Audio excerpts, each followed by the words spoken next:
A primeira coisa que chamou a atenção não foi o grito. Foi o som da moeda quicando no chão. Um único real. Depois outro. E outro. Como pequenas bombas explodindo no piso encerado do mercadinho. As pessoas pararam de falar. Até o rádio, no fundo da loja, parecia ter baixado o volume por conta própria. Por que alguém se alteraria tanto por um troco errado de centavos? E por que, entre todos ali, escolher justamente o único que jamais levantaria a voz de volta? A resposta é simples. Pessoas arrogantes não enxergam outras pessoas, enxergam alvos. E Tiago, com seu uniforme limpo, sorriso gentil e o crachá torto no peito, parecia um alvo perfeito para a descarga de frustração de um homem que já tinha tudo, menos respeito. O cliente em questão era Mauro Salles, empresário conhecido na cidade, dono de uma loja de carros de luxo e colunas sociais nas costas. Estava de óculos escuros, mesmo dentro do mercado.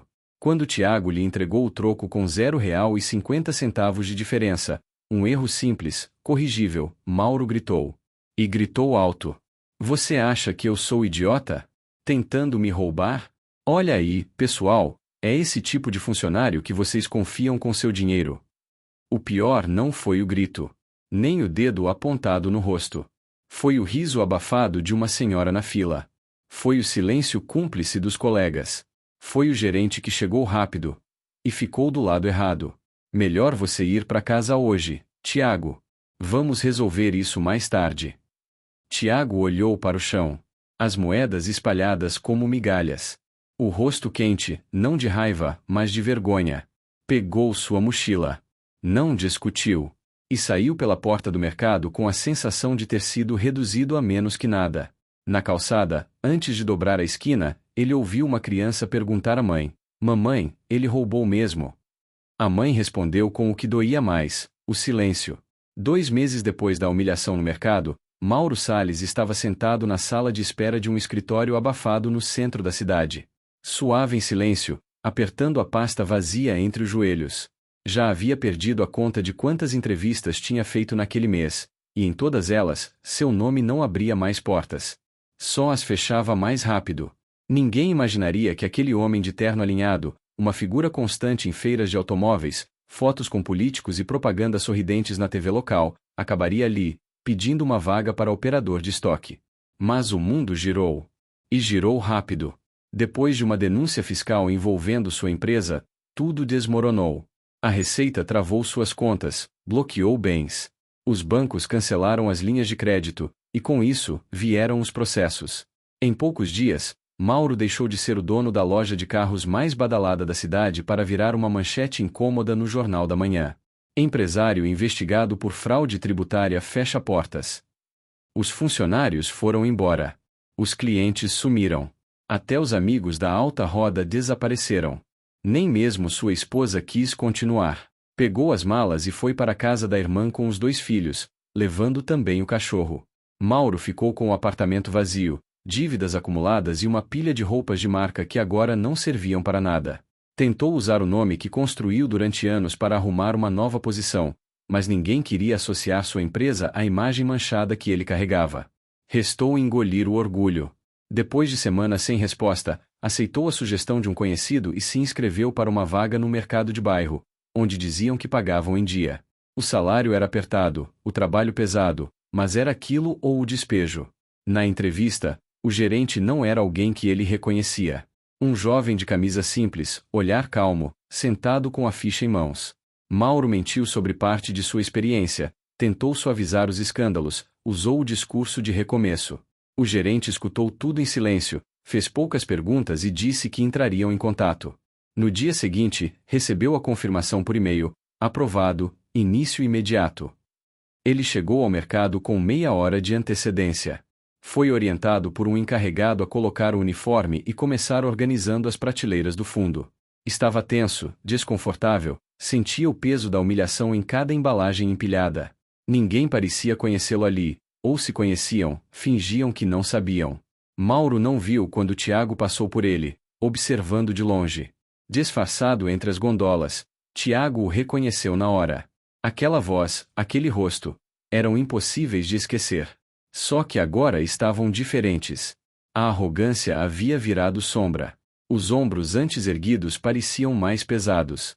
O olhar, cansado. Tiago não disse nada. Apenas observou. Nos dias seguintes, Tiago manteve distância. Monitorava de longe. Via Mauro chegar no horário, sem reclamar, executar as tarefas com esforço visível. Era lento, desajeitado, mas não recusava nenhum serviço. Não reclamava da carga. Não discutia com ninguém. E, principalmente, evitava os olhos dos outros funcionários como quem já sabia que carregava vergonha no rosto. Certa noite, depois do expediente, Mauro ficou sozinho limpando o depósito. Pensando que ninguém mais estava por perto, parou em frente ao espelho rachado no banheiro dos fundos. Tirou o boné do uniforme e ficou ali parado, olhando para o próprio reflexo. Os cabelos grisalhos à mostra, o rosto abatido, a expressão vazia. Pegou o celular no bolso e abriu um vídeo salvo na galeria. Era o mesmo vídeo, o da confusão no mercado. Ele assistiu em silêncio. Pela primeira vez, pareceu realmente assistir aquilo como alguém de fora. Viu sua postura. O jeito como gritou. A forma como as moedas foram atiradas no chão. O rosto de Tiago, tentando explicar, sem sucesso. A humilhação que causou sem piedade. Mauro respirou fundo, como quem sente a vergonha rasgar por dentro. Fechou o celular e sentou no chão encostado na parede, abraçando os joelhos. Ficou ali por um bom tempo. Na porta entreaberta, Tiago viu tudo. Naquela noite, ao chegar em casa, Tiago não conseguia dormir. A imagem do homem no chão, diferente daquele que o expôs diante de todos, o inquietava. Não havia alívio na queda de Mauro. Havia uma dor estranha, como se perdoar fosse mais difícil do que se vingar. A diferença é que agora, quem tinha o poder de decidir era ele. No quarto pequeno que dividia com a mãe, Tiago olhava para o teto como quem tentava adivinhar a resposta certa para uma pergunta que ninguém tinha feito. A imagem de Mauro sentado no chão frio do mercado, olhando para o celular, parecia ter grudado nos seus olhos. Ele não conseguia esquecer o rosto daquele homem. Não o rosto do dia da humilhação, mas o rosto de agora. Desfeito. Cru. Na manhã seguinte, chegou mais cedo que o normal. Precisava pensar. Precisava ver Mauro. Não por vingança. Não por curiosidade. Havia algo que ele mesmo ainda não sabia nomear. Mauro estava no depósito, empilhando fardos de arroz. Estava suando, as costas arqueadas, mãos tremendo um pouco de esforço. Ao notar Tiago entrando, levantou os olhos por reflexo, mas não demonstrou nenhum reconhecimento. Foi como se ele fosse apenas mais um funcionário qualquer, e, naquele momento, era mesmo. Tiago, no entanto, lembrava de cada detalhe do rosto dele. Lembrava da forma como foi tratado. Do som das moedas caindo. Do peso no peito ao sair pela porta, naquele dia. Mas o tempo muda as coisas. Nem sempre para melhor, nem sempre para pior. Às vezes, só para diferente. Ele decidiu se aproximar sem se revelar. Começou a ajudar Mauro com as caixas, sem dizer muito. Passaram horas dividindo tarefas simples. Aos poucos, entre uma prateleira e outra, algumas palavras escapavam. Mauro contava que estava morando em um kitnet alugado com dinheiro emprestado. Dizia que sua ex-mulher não atendia mais o telefone. Que os filhos pareciam estar melhor assim. Falava com um tom de quem ainda tentava acreditar que aquilo tudo era temporário. Tiago ouvia. Não com dó. Com atenção. Durante os dias seguintes, os dois passaram a trabalhar mais próximos.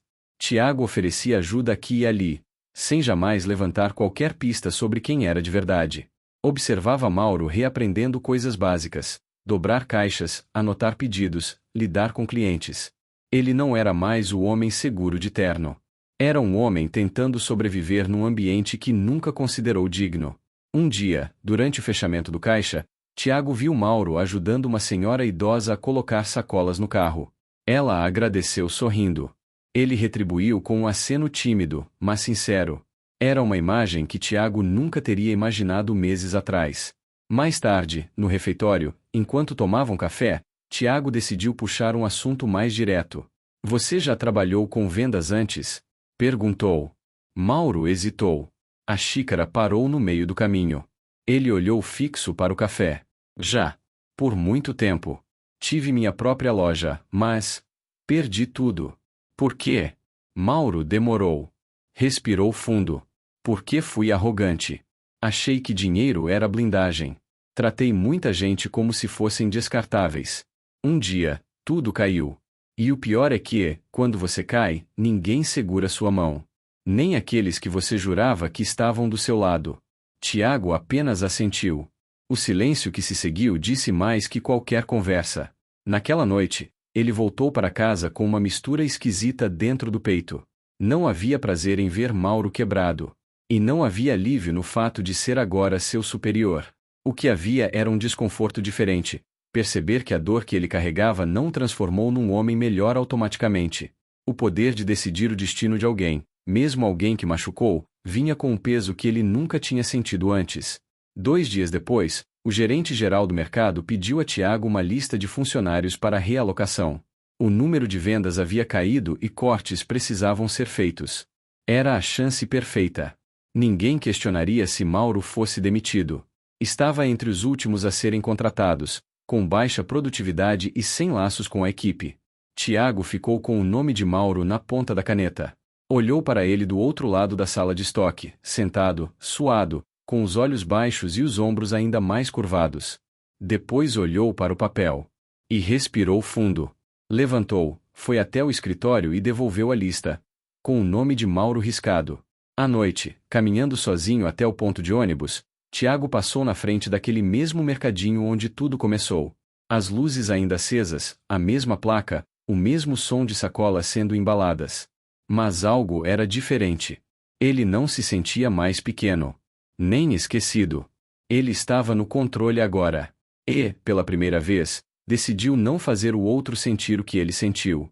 Tiago não comentou com ninguém sobre a escolha que fez ao riscar o nome de Mauro da lista.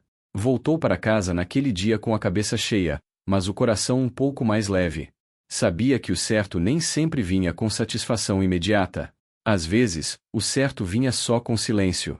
No mercado, os dias seguiram. Mauro passou a fazer parte da equipe como qualquer outro. Limpava o estoque, revezava nos caixas, acompanhava entregas. Os funcionários começaram a aceitar sua presença sem tantos olhares tortos. Ele não tentava agradar ninguém, mas fazia o trabalho. Dava bom dia. Pedia desculpas quando errava. E, principalmente, não reclamava. Tiago observava tudo à distância. Não havia se aproximado mais desde a última conversa no refeitório, mas mantinha Mauro sob atenção constante. Não por desconfiança. Talvez por querer enxergar mais fundo, entender se aquele homem que agora dobrava caixas com calma era mesmo que um dia gritou em sua cara por causa de 50 centavos. Foi então que aconteceu algo inesperado. Era final de tarde, o mercado cheio, fila se formando, poucos funcionários no atendimento. Um senhor idoso, cliente conhecido da casa, começou a passar mal entre os corredores. Segurava o peito, pálido, quase desabando. As pessoas se afastaram, algumas gritaram por socorro. Mauro foi o primeiro a chegar. Ajoelhou-se ao lado do homem, segurou sua cabeça com cuidado e pediu para alguém chamar uma ambulância. Pegou o telefone do balcão, acionou o resgate e ficou ali, segurando a mão do cliente, dizendo que ele não estava sozinho, que ia ficar tudo bem. Enquanto isso, Tiago, que já havia chamado socorro, observava Mauro lidar com a situação com uma calma surpreendente. Quando os paramédicos chegaram, o senhor já estava mais estabilizado. Mauro ajudou a colocá-lo na maca. Foi só depois, quando o carro já havia saído, que ele sentou-se no chão do estacionamento e encostou a cabeça na parede. Só então percebeu que suas mãos estavam tremendo.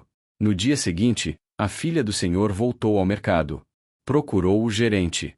Disse que queria agradecer pessoalmente ao funcionário que ajudou seu pai. Disseram que foi um homem alto, de cabelo grisalho, que trabalha no estoque. Tiago sabia quem era. Pensou em chamá-lo, mas a mulher já estava indo embora. Apenas deixou uma cesta de agradecimento com algumas lembranças e um cartão. Tiago entregou tudo nas mãos de Mauro, sem dizer uma palavra. Mauro leu o cartão em silêncio, depois olhou para Tiago e, pela primeira vez, pareceu vê-lo de verdade. Os olhos demoraram um segundo a mais que o normal. Não havia dúvida, era como se finalmente algo tivesse despertado dentro dele. Como se, naquele instante, estivesse ligando uma peça a outra. No fim do expediente, os dois estavam sozinhos na área de carga. Mauro se aproximou, o cartão ainda nas mãos. Eu acho que já te vi antes, disse. Tiago não respondeu. Você trabalhou em outro mercado, não foi? Mauro insistiu. Tiago assentiu com um leve movimento de cabeça. Mauro respirou fundo, os olhos firmes, mas vacilantes de emoção. Eu fui um idiota com você, não fui? Dessa vez, Tiago olhou diretamente para ele. Foi. Mauro baixou a cabeça. Me desculpa. Era uma frase simples, mas dita com o peso exato de quem realmente entende o que causou. Tiago podia ter ignorado. Podia ter respondido com raiva, sarcasmo ou desprezo. Mas algo o impediu. Não havia mais espaço ali dentro para aquilo. Você mudou, Mauro. Mas eu também mudei. Hoje eu teria respondido diferente. Mauro engoliu em seco, como se aquelas palavras quebrassem algo dentro dele que ainda resistia. Ficaram ali em silêncio por um tempo. Depois voltaram ao trabalho. Nas semanas seguintes, Tiago fez algo ainda maior. Começou a ensinar Mauro a operar o sistema interno.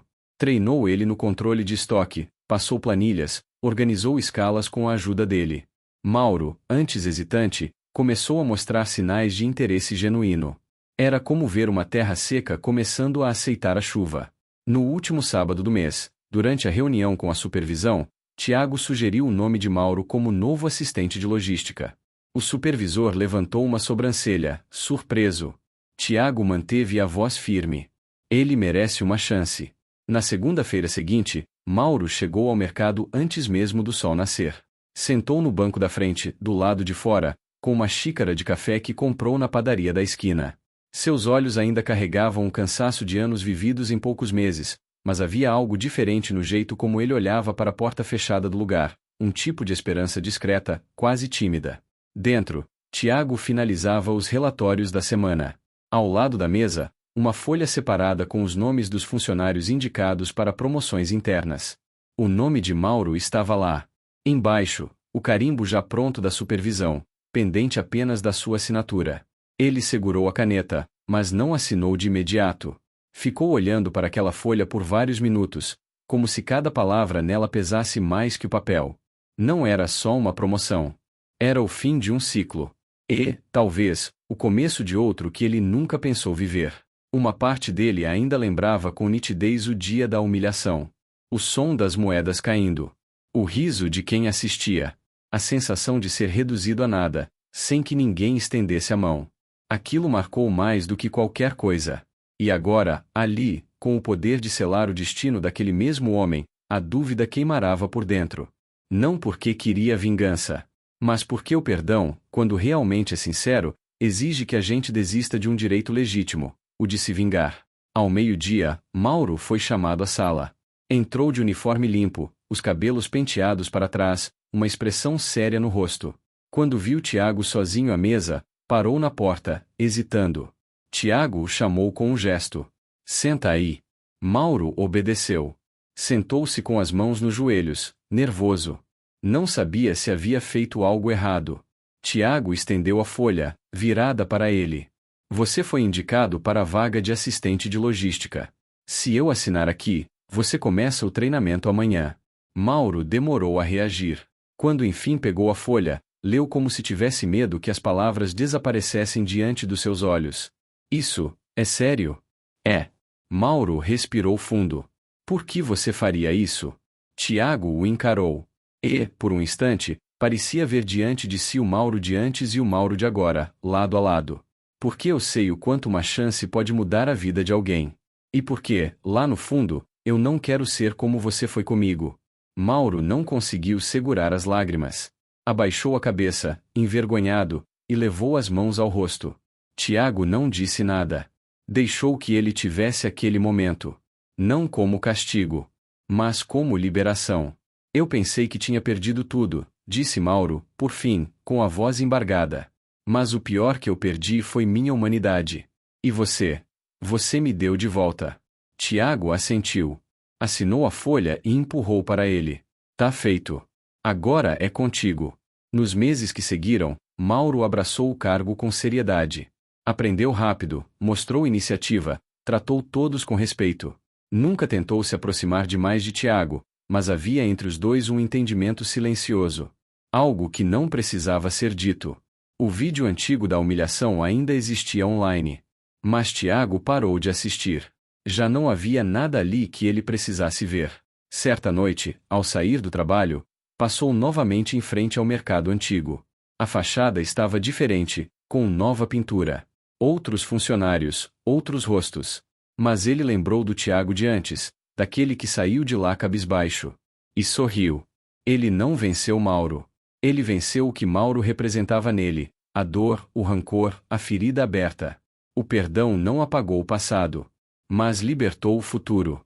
E você, no lugar do Tiago, teria perdoado, ou teria feito diferente? Se histórias como essa mexem com você, se inscreve no canal e acompanhe a próxima, porque às vezes, é numa moeda jogada ao chão que começa a maior virada da vida.